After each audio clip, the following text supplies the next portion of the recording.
ఓం శ్రీ సాయిరాం. సాయి గురుకులం కార్యక్రమానికి స్వాగతం. నిన్న అన్నదానం మహిమ గురించి, అదేవిధంగా ఎవరు ఏ రూపంలో వస్తారో తెలియదు భగవత్ స్వరూపులుగా, ఏకనాథ్ మహారాజు గారి యొక్క ఆ కథలో శివుడే సాక్షాత్తు కుష్టు వ్యాధిగ్రస్తుడిగా వచ్చి వారి పితృదేవత కార్యానికి సంబంధించినటువంటి దాంట్లో ఆ రోజు వాళ్ళ ఇంట్లో భోజనం చేసి వెళ్ళాడు కదా. ఈ కథలన్నీ కూడా మననం చేసుకుంటూ ఉన్నారు. ఈ సందర్భంలో ఒక అద్భుతం జరిగింది. సాధారణంగా మధ్యాహ్నం భోజనానికి ఈ పక్కనే కాబట్టి ఇల్లు వెళ్ళడం జరుగుతుంది.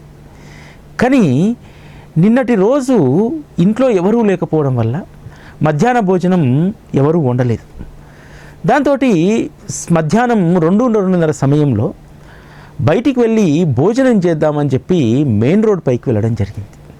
వెళ్ళి భోజనం చెప్పి భోజనం మధ్యలో ఉండగా ఇద్దరు భార్యాభర్తలు, వాళ్ళు వృద్ధులు కాదు, లేకపోతే వాళ్ళేమీ భిక్షం కొరకు తిరుగుతున్నటువంటి వారు కాదు.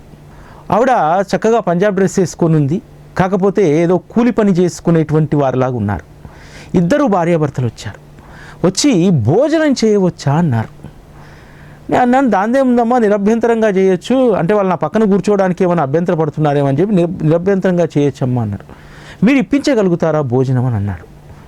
సరే భోజనం కావాలట, వాళ్ళకు పెట్టండి అన్న. అతను శాపతను అనుకున్నాడు, వీళ్ళేదో ఉచితంగా అడుగుతున్నారని చెప్పి లేదు లేదు వెళ్ళిపోండి అన్నారు. లేదు, వారికి భోజనం పెట్టండి, అయ్యేటువంటి డబ్బును నేను ఇస్తాను అని అన్నాడు. వారు లోపలికి వెళ్ళి కూర్చున్నారు. కూర్చొని వాళ్ళు భోజనం చేస్తున్నటువంటి దృశ్యాన్ని చూస్తూ ఉన్నాను. చూస్తుంటే ఆనందం పట్టలేకపోయాను.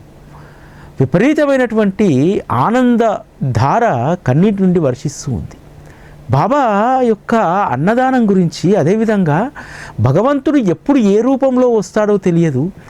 సాక్షాత్తు మనం భోజనం చేస్తున్నప్పుడు వచ్చి అన్నం తింటాము అనేటువంటి వాళ్ళు అడిగారంటే వారు సాక్షాత్తు దైవస్వరూపులే కదా. వారు ఎవరైనా కావచ్చు. ఆ సమయానికి వచ్చి భోజనం కావాలని అడిగారంటే వారు నిజంగా మనుషులే కావచ్చు, కూలి పని చేసుకుంటున్నటువంటి వాళ్ళే కావచ్చు. ఆ రోజు కూలి పని దొరకక అడ్డ మీద నిలబడి భోజనం కోసం తిరుగుతున్నటువంటి వాళ్ళే కావచ్చు, వాళ్ళు ఎవరైనా కావచ్చు. కానీ అన్నం తింటున్నటువంటి సమయానికి వచ్చి వాళ్ళు అన్నం పెట్టిస్తారా అని అడిగితే నాకు ఎంత ఆనందం కలిగిందంటే మామూలు రోజుల్లో అంత అనుభవం అయ్యేది కాదేమో. సరిగ్గా నిన్నటి ఎపిసోడ్ చెప్పి బయటికి వెళ్ళి భోజనం చేస్తున్నటువంటి సందర్భంలో నాకు అనిపించింది, బాబా ఎంత గొప్ప పరీక్ష పెట్టావు. కానీ ఈరోజు నేను స్పృహతో ఉన్నాను. భోజనం చేస్తున్నా సరే ఏకనాథ్ మహారాజ్ ఇంటికి ఒక కుష్ఠరోగి ఆ శివుడి రూపంలో వచ్చినటువంటి తీరు, అన్నదానం యొక్క మహిమ, అన్నదానం సంబంధించినటువంటి దాంట్లో ఎవరిని కూడా పోపో చెల్చెల్ పక్కన కూర్చోవద్దనేటువంటి మాటలు, ఇటువంటివన్నీ కూడా మనస్సులో ఎంతా కూడా స్మరణ జరుగుతూ ఉంటుంది. ఆ సమయంలో వారు వచ్చి అడగగానే నిజంగా నాకు ఎంత ఆనందం వేసిందంటే, ఇది కదా అసలైనటువంటి సేవ. మనము అన్నదానం కోసం అన్నీ సిద్ధం చేసి వచ్చి తినిపోయేటువంటి వాళ్ళకంటే కూడా ఆకలి అవుతుంది అని చెప్పి మనం భోజనం చేసేటప్పుడు వచ్చినప్పుడు వాళ్ళకు భోజనం పెట్టించినటువంటి తృప్తి నా జీవితంలో మొదటిసారి ఇటువంటి సంఘటన జరగడం. మామూలుగా ఎవరైనా సరే రోడ్డు మీద ₹1, ₹2, ₹10 అడుక్కునేటువంటి వాళ్ళు ఉంటారు. వాళ్ళ స్థితి చూసి సరే వీళ్ళకు ఏదో ఒక ₹10, ₹20 వారికి దానమో ధర్మమో చేయడం అది అంత గొప్ప తృప్తినివ్వదు. కానీ భోజనం చేస్తున్నప్పుడు వచ్చి అడిగారే, అది కూడా బాబాకు సంబంధించినటువంటి అన్నదాన మహిమ పైన సాయి గురుకులని చెప్పి వచ్చిన తర్వాత అడిగారే, నిజంగా నాకు జీవితంలో ఇదొక గొప్ప తృప్తి, జీవితాంతం గుర్తుపెట్టుకోవాల్సినటువంటిది. ఎందుకంటే సాధారణంగా ఇటువంటిది ఎదురు కాదు, హోటల్ లోపలికి వచ్చి భోజనం తినవచ్చా అని అడిగారు. ఇది బాబా యొక్క కృప కాకపోతే మరేమిటి. ఎందుకంటే బాబా ఎప్పుడూ కూడా చెప్తూ ఉంటారు, నీ వద్దకు వచ్చేటువంటి వారి యొక్క వేషం చూడకు, వారు ఎవరు అనేటువంటిది చూడకు, వారికి ఆకలి వేస్తే ఖచ్చితంగా వారికి కావలసినటువంటి ఆహారాన్ని అందించు అని చెప్పి. అందుకనే కదా సీతాదేవి తర్కడికి చెప్తారు, అమ్మా ఈరోజు ఎంతో గొప్ప పని చేశావు, జీవితాంతం ఈ యొక్క పనిని గుర్తుంచుకో, నా ఆకలిని తీర్చావు, నువ్వు భోజనం చేసేటప్పుడు ఒక కుక్క దీనంగా చూస్తే నీవు భోజనం చేయడానికంటే ముందే ఆ కుక్కకు ఒక రొట్టెనిచ్చావు కదమ్మా, నా ఆకలి తీరింది అంటారు. ఈ ఒక్క విషయాన్ని జీవిత పర్యంతం గుర్తుపెట్టుకోమని చెప్పి బాబా చెప్తారు. ఆ విధంగా నిన్నటి రోజు జరిగినటువంటి ఆ సంఘటన నిజంగా అద్భుతమైనటువంటిది. ఆ సందర్భంలో మళ్ళీ వచ్చి ఈరోజు అన్నదానానికి సంబంధించినటువంటి దాంట్లో అన్నదానం అనేటువంటిది ఏ విధంగా ఉండాలి, వచ్చేటువంటి అతిథులను ఏ విధంగా చూడాలి అనేటువంటి విషయాలను పరిశీలిస్తున్నప్పుడు నా కంటికి కనిపించినటువంటి కథ మరలా నిన్న జరిగినటువంటి సన్నివేశాన్ని కళ్ళెదుట సాక్షాత్కరింపజేసింది. రామకృష్ణ పరమహంస వారు దక్షిణేశ్వరంలో ఉన్నప్పుడు దక్షిణేశ్వరంలో ఉన్నటువంటి కాళీమాత ఆలయ దర్శనానికి ఒక సాధువు వస్తాడు. ఆ సాధువు యొక్క రూపం ఎట్లా ఉంటుందంటే ఒక పిచాచిలాగా సన్నగా ఎండిపోయి నెత్తి జుట్లన్నీ కూడా బాగా ముడేసుకొని ఆ జుట్టుకంతా కూడా దుమ్ము ధూళి అంటి శరీరం అంతా కూడా దుమ్ము ధూళితో కప్పబడి ఉంటుంది. కానీ ఆ పిశాచంలా ఉన్నటువంటి ఆ సాధువు అమ్మవారి ముందుకు వెళ్ళి కాళికామాత ముందుకు వెళ్ళి అమ్మ స్తోత్రాన్ని పఠిస్తుంటే అక్కడ ఉన్నటువంటి వారి శరీరం అంతా కూడా రోమాంచితమైపోయింది. అంత అద్భుతంగా అమ్మవారి స్తోత్రం పఠిస్తున్నారు. దక్షిణేశ్వరంలో ఉన్నటువంటి రామకృష్ణ పరమహంస సాధువును గమనిస్తూ అదేవిధంగా కాళీమాత యొక్క మోమును చూస్తూ ఉంటే కాళీమాత పకపకా నవ్వినట్టు ఆనందంతో ఉన్నట్టు రామకృష్ణుల వారికి ఆ విధంగా అమ్మవారు దర్శిస్తారు. ఆ ఉన్నటువంటి ఆ సాధువు అక్కడి నుండి భోజనాలు పెట్టేటువంటి పలహారశాలకు వెళ్తాడు. పలహారశాలకు వెళ్తే అతని యొక్క రూపాన్ని చూసి అక్కడ ఉన్నటువంటి వాళ్ళు లేపి ఎల్లగొట్టేస్తారు. నువ్వు ఇక్కడగా తినాల్సింది బయటికి వెళ్ళు అని అంటారు. ఇదంతా కూడా రామకృష్ణ పరమహంస గారు గమనిస్తూ ఉంటారు. అరే రే, వారిలో ఉన్నటువంటి సాధుత్వాన్ని చూడలేకపోతున్నారే అమ్మా, వీరికి జ్ఞానోదయాన్ని నువ్వే కల్పించాలి తల్లి కాళీమాత అని చెప్పి ఆ మాతను కోరుతాడు. అప్పుడు ఆ సాధువు ఏం చేస్తాడో తెలుసా, తిన్న తర్వాత ఎంగిలాకులు వేసేటువంటి చోటుకు వెళ్తాడు. అప్పటికే అక్కడ ఒక కుక్క ఎంగిలాకులను నాకుతూ ఉంటుంది. ఈ సాధువు వెళ్ళి మఠం వేసుకొని కూర్చొని ఆ కుక్కను తీసుకొని ఆ కుక్క మెడ చుట్టూ ఇలా చెయ్యేసి కుక్కను పట్టుకొని మరొక చేతితో ఆ కుక్క తింటున్నటువంటి ఆ ఆకులో నుంచి కొన్ని మెతుకులను ఏరుకొని సాధువు తింటూ ఉన్నాడు. చూసే వాళ్లకు ఆశ్చర్యం వేసింది.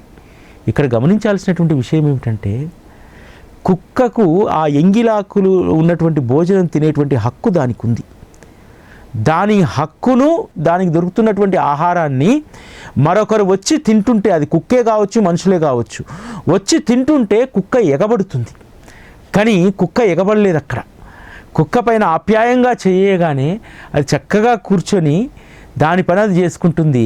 ఈ సాధువు అక్కడ ఉన్నటువంటి ఎంగిలి ఆకుల్లో ఉన్నటువంటి మెతుకులను తింటూ ఉంటాడు. ఎంత గొప్ప పాఠం కదా. సాటి మనిషిని పలహారశాలలోకి వస్తే చల్ చల్ చల్ వెళ్ళు అని చెప్పి ఆయన యొక్క రూపాన్ని చూసి, అంటే మురికిగా ఉన్నాడు, పిచాచంలా సన్నగా బక్కగా ఉన్నాడు, అతని రూపాన్ని చూసి సాటి మనిషి అని గౌరవించకుండా వెళ్ళగొట్టారే. కానీ అక్కడ ఉన్నటువంటి కుక్కకు ఉన్నటువంటి సంస్కారం మీకు లేదు అని చెప్పడానికి అతను ఎంగిలాకులు ఉన్నటువంటి ప్రదేశంలోకి వెళ్ళి కుక్కను పక్కన కూర్చోబెట్టుకొని భోజనం చేస్తారు. అది చూసినటువంటి రామకృష్ణుల యొక్క హృదయం పరవశించిపోతుంది. తన మేళలుడైనటువంటి హృదయనాథుణ్ణి అక్కడికి పంపించి ఆ స్వామికి జలాన్ని ఇచ్చినమ్మంటాడు. అప్పుడు ఆ స్వామి ఏమంటాడో తెలుసా, అక్కడ అందరూ వచ్చి చూస్తూ ఉంటారు. నాయనా, ఈ మంచినీరు, ఈ కాలువలో పాడేటువంటి మురికి నీరు రెండూ కూడా పవిత్రమైనటువంటివని నువ్వు భావిస్తే అప్పుడు నీకు భగవంతుని యొక్క కృప దొరుకుతుంది అని చెప్తారు. అంటే సాటి మనిషిని ప్రేమించలేనటువంటి నీవు, సాటి మనిషికి అన్నం పెట్టలేనటువంటి నీవు, అన్నం పెట్టేటప్పుడు ఆ మనిషి యొక్క ఆకారాన్ని, రూపాన్ని, స్థాయిని చూసేటువంటి నీవు భగవంతుని సేవకు ఏ విధంగా అర్హుడవుతావు అనేటువంటి ప్రశ్న ఇక్కడ ఆ సాధువు వేస్తారు. ఈరోజు మనందరం కూడా అదృష్టవంతులం. ఎందుకంటే బాబా ఒక సాధారణమైనటువంటి ఫకీర్ రూపంలో వచ్చారు. వచ్చినా సరే వారిలో మనం పరమాత్మను గుర్తించాం. శంకుచక్ర గదను ధరించినటువంటి శ్రీ మహావిష్ణువు ఏ విధంగా అయితే దైవమో, కమలోద్భవ బ్రహ్మ ఏ విధంగా అయితే పరమాత్మయో, చిరిగిన వస్త్రం ధరించి సరైనటువంటి ఆవాసం లేని చోట కూర్చున్నటువంటి శ్రీ సాయిబాబాను వారితో సమానంగా భావించి దేవుడిగా ఆ రోజు భావించినటువంటి భక్తుల యొక్క జ్ఞానం ఎంత గొప్పది. ఈరోజు కూడా మనం బాబాను తెలుసుకొని వారితో మనం కలిసి ప్రయాణిస్తున్నాం. బాబా ఏమి రాముడి వలె, కృష్ణుడి వలె, శ్రీ మహావిష్ణువు వలె వైభవోపేతంగా అవతరించినటువంటి అవతారం కాదు. ఒక సాధారణమైనటువంటి ఫకీర్ అంటే ఎవరి పట్ల ఆపేక్ష లేకుండా, దేని పట్ల మమకారం లేకుండా ఉండేటువంటి స్థితి ఫకీర్ స్థితి. అటువంటి ఫకీర్ రూపంలో వచ్చినటువంటి బాబాను ఈరోజు సాక్షాత్తు పరబ్రహ్మగా మనం కొలుస్తున్నామంటే నిజంగా మనం అదృష్టవంతులం. అందుకనే బాబా మార్గంలో ఉన్నటువంటి మనము మాయలో పడం. ఎవరు వచ్చినా సరే అంతే సమానంగా మనం వారిని ఆదరిస్తాం. అది బాబా మనకు నేర్పినటువంటి పాఠం. మధ్యాహ్న హారతి అయిపోయిన తర్వాత బావు వెళ్ళి భోజనం చేయి, వెళ్ళి మీ బస్సులకు వెళ్ళి కడుపు నిండా భోజనం చేయండి. ఎవరైనా వస్తే తిన్నావా, కడుపు నిండిందా అని మొదటి కుశల ప్రశ్న బాబా భోజనం గురించి అడిగేటువంటి వారు. హారతి అయిపోయిన తర్వాత కూడా అక్కడ ఉంటారేమో అని చెప్పి అందరినీ, ఇది ఆకలి సమయం, మీరు ముందు వెళ్ళి భోజనం చేసి రండి, వెళ్ళండి వాడాకు, భోజనం చేయండి. అంతేకాదు బాబా దగ్గర ఉన్నటువంటి గొప్ప విషయం ఏమిటంటే, ఎవరైనా సద్బ్రాహ్మణులు వచ్చారనుకోండి, సదాచారులు వచ్చారనుకోండి, వాళ్ళను ఆ సదాచారుల ఇంటికే అతిథులుగా పంపించేటువంటి వారు. పంపించి వారి యొక్క యోగక్షేమాలు, ముఖ్యంగా వారికి ఆ ఆహారాన్ని పెట్టమని చెప్పి జోగు లాంటి వాళ్లకు, శ్యామ లాంటి వాళ్లకు అనేక మందికి ఆ బాధ్యతను అప్పగించేటువంటి వారు. మనం చదువుకుంటాం కదా, గయా నుంచి వచ్చినటువంటి పాండా బ్రాహ్మణుడు, అతన్ని శ్యామ ఇంటికి పంపిస్తాడు. వాళ్ళంతా కూడా సదాచారులు కాబట్టి అక్కడ మాత్రమే భోజనం చేయగలుగుతారు. అలా కాకుండా అందరితో పాటు భోజనం చేయమంటే సదాచారులు అగ్నిహోత్రాధారణ చేయకుండా, వారు పూజా క్రతువు చేయకుండా వారు భోజనం చేయరు కదా. అందుకనే సదాచారులు ఎవరైతే ఉంటారో వారింటికి, జోగు లాంటి వారింటికి అనేక మందిని బాబా సదాచారులను పంపించేటువంటి వారు. ఎందుకని? వారికి ఆహారం సంపూర్ణంగా వారికి లభించాలి, తృప్తిగా వారు భోజనం చేయాలి. అందుకోసం బాబా వారి వారి గృహాలకు పంపించేటువంటి వారు. బాబా వద్దకు ఎవరు వచ్చినా సరే మొదటి ప్రియారిటీ భోజనం. ఒకరోజు సగనమేర నాయకు బాబా దర్శనం కోసము ఎవరు ఇంకా భోజనానికి లేరు కదా అని చెప్పి తాళమేసి, హోటల్కి తాళమేసి వచ్చేస్తారు. కానీ ఆలస్యంగా వచ్చినటువంటి ఒక భక్తుడు ఆ హోటల్ దగ్గర నిరీక్షిస్తుంటే ఆహారం కోసం ఆకలితో, బాబా సగనమేర నాయకును ద్వారకామాయి మెట్లు ఎక్కనీయడు. వెళ్ళు, నువ్వు చేయాల్సినటువంటి కర్తవ్యాన్ని చేసి ఇక్కడికి రా అంటారు. తనకు అర్థం కాదు, అసలు నేను ఏం చేశాను? హోటల్కి వచ్చినటువంటి వాళ్ళందరికీ కూడా ముందు ఎవరైతే భోజనం చెప్పారో వాళ్ళందరికీ భోజనం నేను పెట్టానే. ఎందుకంటే ముందే కనుక్కుంటాడు వాడాకి వెళ్ళి ఎవరెవరికి భోజనాలు కావాలని చెప్పి, వాళ్ళకి కావాల్సినటువంటి భోజనాన్ని ఏర్పాటు చేస్తాడు. అందరూ వచ్చిన తర్వాతనే బాబా దర్శనానికి వస్తాడు. అప్పుడు అర్థమవుతుంది ఎవరో వాడాలో భోజనం చేయకుండా ఉన్నారు కాబట్టి బాబా నన్ను ఆగ్రహిస్తున్నారు అని చెప్పి వాడాకెళ్ళి అక్కడ అందరినీ వాకప్ చేస్తే ఒక అతను ఆకలితో మూలకు ముడుచుకొని కూర్చుంటాడు. రాత్రి కూడా ప్రయాణంలో ఏ భోజనము ఆయన చేయలేదు. ఇక్కడ భోజనం ఎక్కడ దొరుకుతుందంటే సగనమేర నాయక్ హోటల్ చెప్తే అక్కడికి వెళ్ళేసరికి హోటల్ మూసి ఉంది. ఆ విషయం అతను చెప్పడంతో, అయ్యా తప్పకుండా మీరు రండి, ఎప్పుడూ కూడా ఒక నలుగురికి భోజనం ఇక్కడ అధికంగానే ఉంటుందని చెప్పి తీసుకెళ్ళి భోజనం పెట్టి ఆ అతిథితో పాటు ద్వారకామాయికి వెళ్తే అప్పుడు బాబా ద్వారకామాయిలోకి రానిచ్చాడు. అంటే ఉత్తి కడుపుతోటి ఆకలి కొన్నటువంటి వాళ్ళు బాధపడుతూ ఉంటే బాబా అస్సలు సహించరు. ఈరోజు కూడా షిరిడీలో ఎవరు వెళ్ళినా భోజనం కోసం వెతుక్కోవాల్సినటువంటి అవసరం లేదు. మన దగ్గర రూపాయి లేకపోయినా భోజనం బ్రహ్మాండంగా ప్రసాదాలయంలో చేయొచ్చు. ప్రసాదాలయంలో ఏ లోటు లేకుండా బాబా మహాసమాధి నుంచి ఈ రోజు వరకు కూడా ఏ లోటు లేకుండా వచ్చినటువంటి భక్తులందరికీ, చివరికి వచ్చినటువంటి భక్తుడికి కూడా, మొదట భక్తుడికి ఏ ఆహారాన్ని అయితే వడ్డిస్తారో చివర వచ్చినటువంటి వారికి కూడా అదే పదార్థాలను వడ్డిస్తారు. బాబా మహాసమాధి తర్వాత కొన్ని సంవత్సరాలకు ఒక సంఘటన జరుగుతుంది. యాత్రికుల కోసము కావలసినటువంటి ఆహారాన్ని తయారు చేయడానికి ఆ రోజు సరుకులు, ఆ సరుకులకు కావలసినటువంటి ధనము ఇవన్నీ కూడా కోర్టు నియమించినటువంటి ఒక రిసీవర్ ఉండేటువంటి వారు. ఆ రిసీవరు ఆ రోజు అన్నదానానికి కావాల్సినటువంటి డబ్బులు, సరుకులను అన్నింటినీ కూడా ఉదయం రిలీజ్ చేసేవారు. సాయంత్రం వారు ఆఫీసు తాళం వేసుకొని ఆ రోజు వచ్చిన దక్షిణలు అవన్నీ కూడా బ్యాంకులో జమ చేసి దాంతో అకౌంట్స్ క్లోజ్ చేస్తారు. ఆ తర్వాత ఏది కూడా కొనడానికి వీల్లేదు. సాయంత్రం 5:30 గంటలకు ఒక కబురు వస్తుంది. షేగావ్ నుంచి 600 మంది భక్తులు రాత్రికి షిరిడీకి చేరుకుంటున్నారు. అన్నప్రసాదాలయంలో ఉన్నటువంటి వాళ్లకు కంగారు వస్తుంది. 600 మందికి భోజనం పెట్టాలంటే ఇప్పుడు ఎలా? ఎందుకంటే ఆ రోజు ఏ రేషన్ ఆ రోజే ఇస్తారు. అవేమీ స్టాకు లేవు. ఈ రోజులాగా టన్నుల కొద్ది స్టాక్ ఉండేటువంటిది కాదు. ప్రతిరోజు కూడా సరుకులు కొనుక్క రావాల్సిందే. ఆ రోజు అన్నదానానికి సరుకుల రూపంలో వచ్చేటువంటి చాలా తక్కువ. ఆ విషయము రిసీవర్ చెప్తారు. అయ్యా ఇట్లా 600 మంది వస్తున్నారట, 1200 రూపాయలు ధనం అవసరం ఉంటుంది వారికి భోజనం ఏర్పాటు చేయాలంటే. అప్పుడు రిసీవర్ చెప్తారు, అయ్యా నా చేతిలో ఏమీ లేదు, ఉన్న అనాపైతాతో సహా ప్రతిరోజు అది బ్యాంకులో జమ చేయాల్సిందే.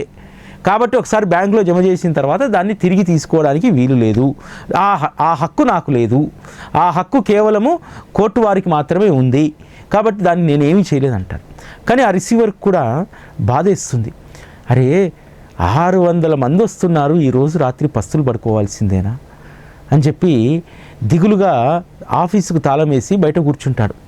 కూర్చుంటే ఒక 2 పల్లెటూరు వ్యక్తులు వస్తారు. వచ్చి మేము బాబా గారి బండారాకు డబ్బులు ఇద్దామనుకుంటున్నాము అని అంటారు. అయ్యా ఇప్పుడు ఆఫీస్ తాళం వేస్తుంది, రేపు ఉదయం రండి అని అంటారు. లేదు ఈరోజు మాకు సుదినం, ఈరోజు మాత్రమే మేము ఇస్తాం, మరి రేపు మేము ఇవ్వాలనేటువంటి బుద్ధి మాకు ఉండకపోవచ్చు, ఈరోజు మాకు బుద్ధి కలిగింది, మేము ఇవ్వాలనుకుంటున్నాం అంటే సరే రసీదు రేపు తీసుకుంటారా అని అడుగుతారు. తప్పకుండా రేపు రసీదు తీసుకుంటాము అని అంటారు. లెక్క పెట్టుకొని తెల్ల కాగితం మీద వారి వివరాలు, మీ పేరు చెప్పండి, పేరు నేను రసీదు రాసి పెడతానంటే షిరిడీకర్ అని చెప్పి రాసి పెట్టుకోండి అని అంటారు. సరే అని చెప్పి అతను షిరిడీకర్ అది పేరేమో అని చెప్పి రాసి పెట్టుకుంటారు. రాసి పెట్టుకొని అన్నప్రసాదాల నుంచి మనుషులను పిలిపించి, ఇగో 1200 రూపాయలు ఉన్నాయి, దీనికి సంబంధించిన సరుకులు కొని రేపు అన్నీ నాకు కూడా ఆ బిల్స్ నాకు సబ్మిట్ చేయండి అని అంటారు. వారు ఎంతో సంతోషపడతారు. అరే 600 మంది పస్తులు ఉండేటువంటి చోట ఇంత త్వరగా ఏ విధంగా ఇవి సమకూరాయని చెప్పి వారు వెళ్ళి భోజనం ఏర్పాట్లు చేస్తారు. 600 మంది షేవ్గావ్ నుంచి వస్తారు, కడుపు నిండా తింటారు. తర్వాత రోజు ఈ రిసీవర్కి అర్థం కాదు. షిరిడీకర్ అన్నారు, ఇది పేరా, అసలు ఇక్కడ ఎవరు ఉంటారని చెప్పి వాకప్ చేశారు. వాకప్ చేస్తే షిరిడీకర్ అనేటువంటి పేరు మీద ఈ వ్యక్తి లేడు. షిరిడీకర్ అంటే షిరిడీ గ్రామవాసులని అర్థం. ఆ షిరిడీకర్ ఎవరు? శ్రీ సాయిబాబానే కదా. బాబాయే స్వయంగా వచ్చి ధనాన్ని రిసీవర్కి ఇచ్చి వచ్చేటువంటి వారు పస్తులతో ఉండకుండా ఎంత అద్భుతమైనటువంటి ఏర్పాట్లు చేశారు. ఆ రోజుల్లో సంస్థానానికి కేశవ్ గవాంకర్ గారు అధ్యక్షులుగా ఉన్నారు. ఆ రోజు రాత్రి వారికి స్వప్నం వస్తుంది. సంస్థానంలో డబ్బు లేకపోతే ఆ రోజు అబ్దుల్ బాబా, శ్రీ సాయిబాబా ఇద్దరూ కలిసి వచ్చి 1200 రూపాయలను జమ చేసినట్టు ఉంటుంది. ఆ డేట్ నోట్ చేసుకొని తను షిరిడీ వెళ్ళినప్పుడు అక్కడ ఉన్నటువంటి కోర్టు రిసీవర్ని అడుగుతారు, పలానా డేట్ రోజు 1200 రూపాయలు వచ్చాయి, 2 వ్యక్తులు వచ్చి ఇచ్చారా అని అడుగుతారు. అవును 2 వ్యక్తులు వచ్చి ఇచ్చారు, వారి పేరు చెప్పమంటే షిరిడీకర్ అని చెప్పి రాసుకోమన్నారు. తర్వాత ఆ పేరు మీద ఇక్కడ ఎవరూ లేరు, కానీ తర్వాత వాకప్ చేస్తే షిరిడీకర్ అంటే షిరిడీ గ్రామవాసులు, మరి వాళ్ళ పేరు చెప్పలేదు అని అంటారు. వారెవరో కాదు, సాయిబాబా అబ్దుల్ బాబాతో సహా వచ్చి నీకు డబ్బు జమ చేశాడు. డబ్బు అవసరం ఉన్నప్పుడు బాబా ఏ విధంగా సహాయపడతారు. తన వాళ్ళు ఒక్కరు కూడా పస్తులతో ఉండకూడదు. షిరిడీకి వచ్చిన తర్వాత చాలామంది షిరిడీకి వెళ్ళి ఉపవాసాలు చేస్తూ ఉంటారు. అలా చేయడం బాబాకి ఇష్టమైనటువంటి పని కాదు.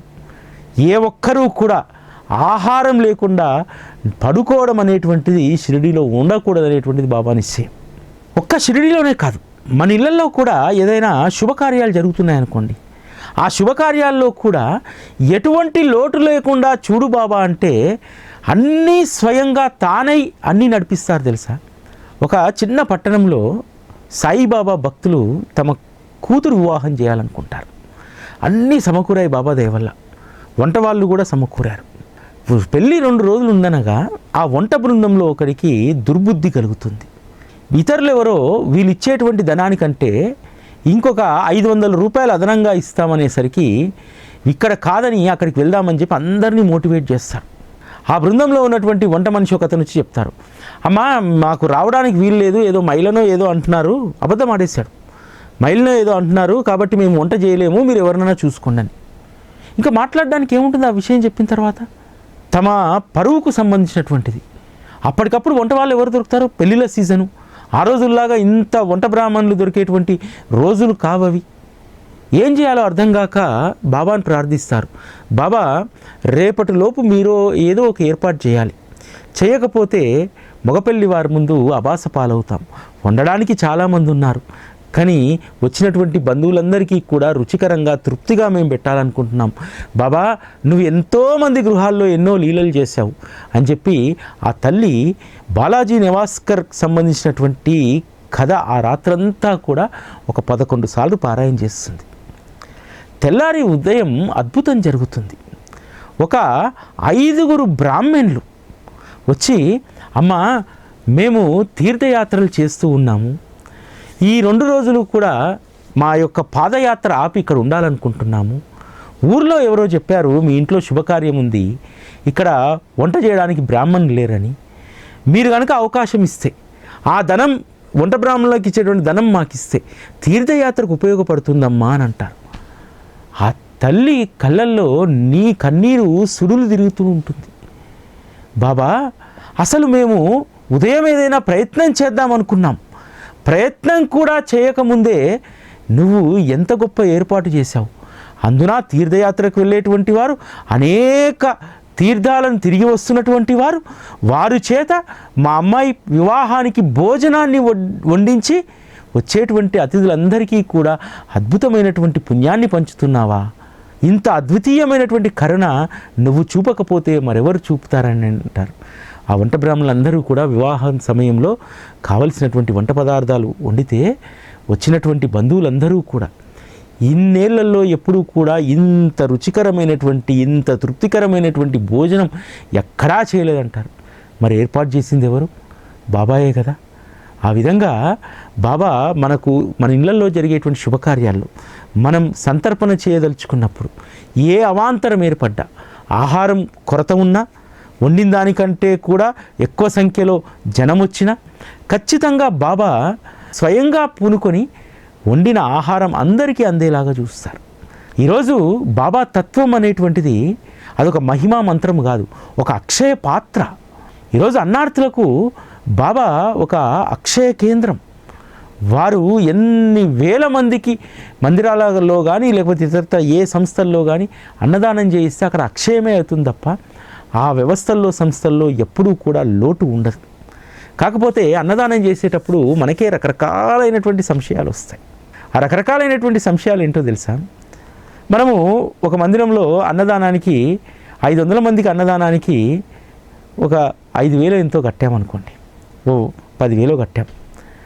కట్టినప్పుడు మనసులో ఒక గిలి ఉంటుంది. 500 మంది వస్తారా? తెల్లారు వెళ్ళి చూసేసరికి 100 మంది వచ్చారనుకోండి, ఆ గిలి మరీ ఎక్కువైపోతుంది.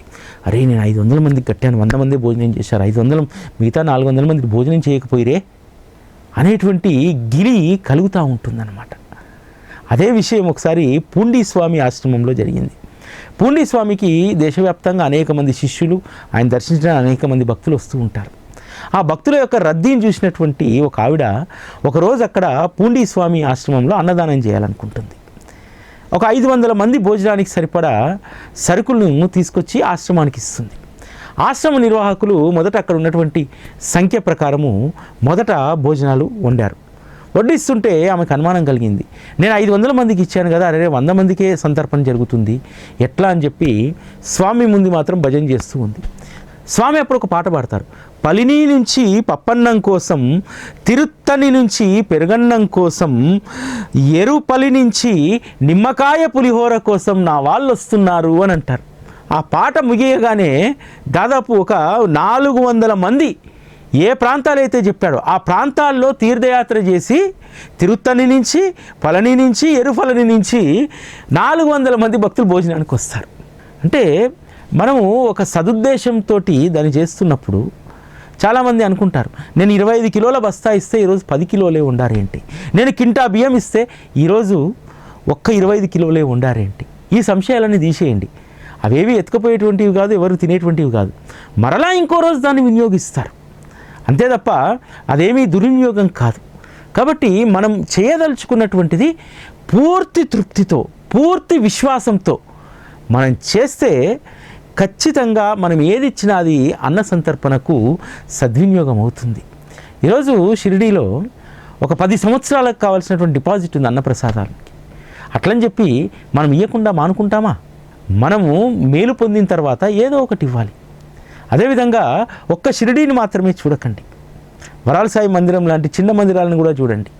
ఇటీవల కాలంలో ఒక సాయి బంధువు షిరిడీలో అన్న సంతర్పణ కోసం, మీరు అక్కడ ఉన్నారు కదా, అక్కడ ఒక 2,000 రూపాయలు కట్టండి, ఫోన్పే చేస్తామన్నారు.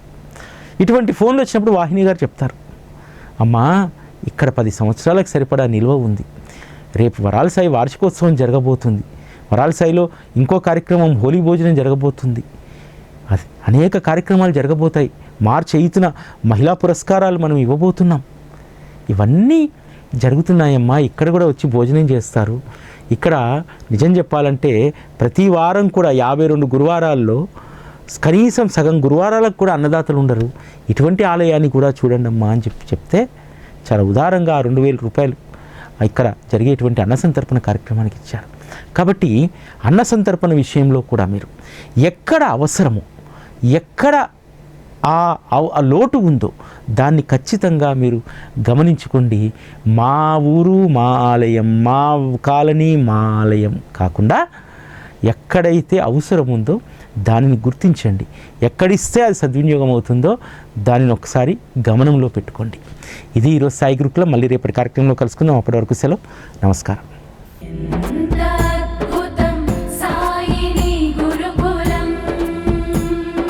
శిక్షణే తప్ప శిక్షలు లేని శరణాగతి సౌదం.